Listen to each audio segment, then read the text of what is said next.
Hello everyone, welcome to the TCS Toronto Waterfront Women's Training Program. My name is Cheryn Trapp. I'm here today on behalf of ASICS Canada as their Performance Tech Rep. My role here at ASICS, I go around supporting accounts and staff on what's latest and greatest with the ASICS product lines. We're really excited to take part in this year's Women's Training Program leading into Toronto Waterfront on October 20th. It's a key initiative of ASICS to get more women moving and also more women to the starting lines of these key races in our regions. So today I'm going to go and cover a bit of our key product lines we have here at ASICS, as well as the fit process when going in to get fitted at a local running store or sporting goods store, and what questions to ask for. So first things first is talking fit in terms of what your running shoe should feel like on foot. So going in and getting a proper fitting is super important, especially leading into a massive training block for half marathon and marathon. So first thing to know is proper length of the shoe. Rule of thumb is that you want about a half an inch of space from where your toe is to the top of the shoe. Enough space that your toes can wiggle, splay a bit, and move a little bit in the toe box. So for some people that's moving up a half a size in their shoe, or for some people it's moving up a full size. So definitely key in on what length of shoe you should be in is super important, as well as the width of the shoe. So noting how wide the toe box is for your feet as well is really important, because if the initial step in is it's feeling like it's squeezing, you may need to go into a wider fitted shoe. If you also feel like you're lacing it super tight, but it's still too much room, you may find yourself needing a narrow fit. Most of our key legend products will come in a wide and narrow fitted width. So noting those two things when getting the proper shoe size for yourself is super important. And also note, most of this training will be through the summer months where it is a lot hotter. Your feet can swell quite a bit. So noting that something that feels just perfect and snug when you initially step in the store may start to feel like it's getting tighter and suffocating through training. So you want to hover the line of feeling like there's just a little too much room to just the right amount of room, that your feet can change a bit through the training, that it's going to have enough space to change over time. Another thing to note is both our feet are different. So one foot could be longer and the other could be a bit shorter than the other. So you always want to accommodate for that larger foot, where there's a lot of techniques and lacing techniques that you can do to adjust the smaller foot to fit into the shoe. Hence the extra eyelet on shoes that you can use a heel lock lacing technique to help pull the heel back so there's no jarring and shifting of movement with the heel area if the shoe is fitting a little too loose. There's really no techniques you can do to fitting a shoe that feels too small and too tight to make it feel bigger. There's a lot more you can do when the shoe is fitting a little too loose. Another important thing to do as well when coming in for a shoe fitting is always bring a pair of socks that you plan to train in, run in, race in. Most importantly, find something that's not cotton, as cotton doesn't wick away and may cause blistering as it absorbs moisture through training. But really important to find what type of sock you like to wear, thinner, thicker, because that does change the fit of the shoe itself as well. So those are a few tips when getting the proper sizing and fit of the running shoe itself.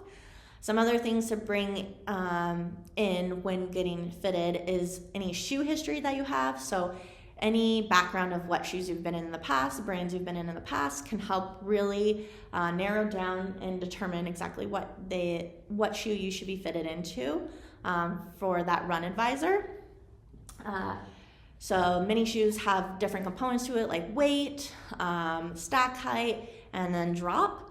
Drop is sort of a big one in terms of especially what you've been in the past and what you're trying to get fitted into currently. If you're in, if you've been in higher drop shoes, like a 8mm drop shoe, you may want to avoid going anywhere into like a 5mm right away, just because it will put a lot more stress and strain on your lower leg muscles. So early on in the training, it may take a little bit more wear and tear, and break you down a little bit more if you haven't been used to that type of feeling before underfoot. I'm a big proponent for shoe rotation and getting a mix of different feels. So I like to have a higher drop shoe and also a lower drop shoe and keep it rotating, so the body isn't completely reliant or adapted to one feel, is that you're mixing it up, because running is a really repetitive movement that you're not using a whole lot of different muscles the entire way. And that's why this program here, we're going to be able to incorporate and provide you with more tips and tricks to how to do strengthening, whole body strengthening, to help get you super strong and injury-free on race day. So it's super important for those pre and post race, or pre and post training, recovery and movement, strength training routines, to implement those into your weekly program as well. So those are a few notes that I would say taking into that fitting process. Again, if you have any questions for me, myself, on any of that further, you'll have my contact information in the program here to reach out with any questions you may have on exactly how running shoes should be fitted.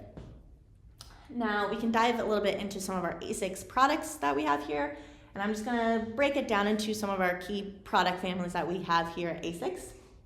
First one, starting off with the Bounce family, which we like to describe it as energizing, springy, really lively, and it was really kicked off with the Nova Blast series. So we're on the Nova Blast 4 currently, and the shoe is designed to be super responsive, really lively underfoot, and keep you feeling, comfortable through all the mileage that you may put on during your training program. All of these key products on the shelf here can go up about 500 plus K in mileage. So Nova Blast, I've gotten definitely feedback of going up to 600K in them. So definitely a great workhorse. You can pack on a lot of the good training with this shoe. Stepping up another step from it is the Super Blast. So basically it's just the big brother of the Bounce family. It has two of our premium foam midsole foams stacked onto each other to create a really bouncy, responsive feel underfoot, but also super soft and comfortable. This has been a big, huge favored style amongst the running community in terms of a shoe that's great for training for marathon, half marathon, where you can do workouts in it, long runs in it, easy days in it, and feel super recovered next day after wearing it. So loving the Super Blast 2. And then shifting to our next product line is the Cushion family, which, like the Bounce family, is perfect for a neutral runner, so someone who doesn't have any pronation or doesn't need any stability and structuring to it. So the Cumulus 26 is kind of the lighter, speedier shoe of the Cushion family, so still super soft, comfy, log in, good mileage in this shoe, and feel really prepared for race day. And then if you feel like you need a little more cushion, you like a little more comfort and premium feel underfoot, you have the Nimbus 26 with the knit upper, nice collared tongue up there. Knit tongue right here, and heel collar with the padding, pull tab easy on and off, and a lot of FF Blast Plus Eco Cushion underfoot. Lastly, in our daily trainer categories is the protection category, starting with the GT 2000, fan favorite, really light, again, speedy, somewhat like the Cumulus of the protection family. So if you're really conscious about how light it is on foot and how quick you feel on foot with it, this is the shoe for you. And then the top tier shoe model in the protection family is the Kayano 31 we have here. So again, max cushion underfoot, nice engineer mesh upper, padded heel collar, pull tab, and then we have this nice foam pod right here that responds with the arch. So anybody in a protection shoe who pronates, their arches collapsed inward and downward, may want to look into the protection family, especially the Kayano, who has this squishy pod that will interact with the arch when it needs to. So super adaptive and customizable to the runner. So all of these are great daily trainers, the shoe that you're gonna log in most of your mileage through your training, even lace up for race day. And then if you are somewhat of a conscious runner around your PBs, time, place, you may want to shift, also considering a carbon plated shoe for race day and for some of those workouts and key training days in your training block. Starting off with Magic Speed 4 that we just recently launched. We increased the stack height quite a bit with this shoe, as well as inserting some of our FF Turbo, our faster premium race day foam, to make it super light and quick on foot. And then we have our Metaspeed series. So we have two models within this series. We have the Metaspeed Edge, which is suited for a higher cadence runner, someone who's touching the ground more often and has quicker turnover. And then the Metaspeed Sky Paris, which is suited for a stride-based runner, someone who lengthens their stride as they get faster. Both of these are perfect for race day, lacing up for race day, marathons, much preferred amongst our athletes and many people in the community looking to run faster and improve their personal times. So take a check out these models at your local retailers. At any demo runs that I'm present at, I'll try to be bringing most of these models out so that you can get a little bit of experience and preview into what the shoe's like before diving into purchasing. Again, something to note, the race day shoes with the carbon, they tend to have a shorter lifespan, so around 300K. So it's definitely a shoe you want to reserve for peak training days and race day. Where the shoes down below here are daily trainers. Those are going to be suited for logging in all your mileage through the training program and race day. So it's super important to really hone in on what works for you and what shoe is going to be best suited for you and what experience you want out of your marathon or half marathon training. Is keying in on what product that may be.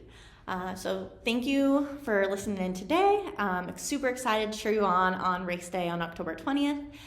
Come visit us at the expo when picking up your bib and t-shirt, and definitely come say hi if you see me out and about. Love to chat up how the training's going and any questions you may have about ASICS for me. Have a great day.